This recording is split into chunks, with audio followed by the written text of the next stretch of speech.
Inisiatif kemahiran keluarga tentera ataupun K2T ini merupakan salah satu inisiatif Yayasan LTAT yang telah dilancarkan oleh Yang Berhormat Menteri Pertahanan Datuk Seri Muhammad Khalid Nordin. Bagi saya, program K2T ini bersama kerjasama antara LTAT dan College Community amanah baik dan perlu diteruskan pada masa-masa akan datang.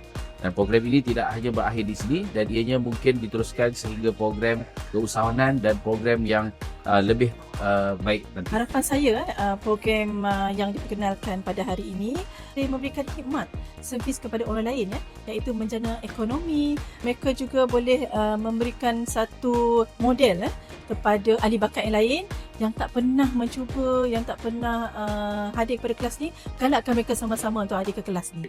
Okay, pendapat saya tentang program K2T ni sangat baguslah untuk ahli-ahli isteri kepada bakat. Kerana sebenarnya suri-suri rumah dia boleh jadikan satu praktikal untuk membuat jana pendapatan sebenarnya. Harapan saya kepada semua peserta yang menyertai program K2T pada hari ini agar dapat mempraktiskan dekat rumah dan juga of course lah menjadi satu keyakinan diri barulah dan beri peluang kepada diri sendiri.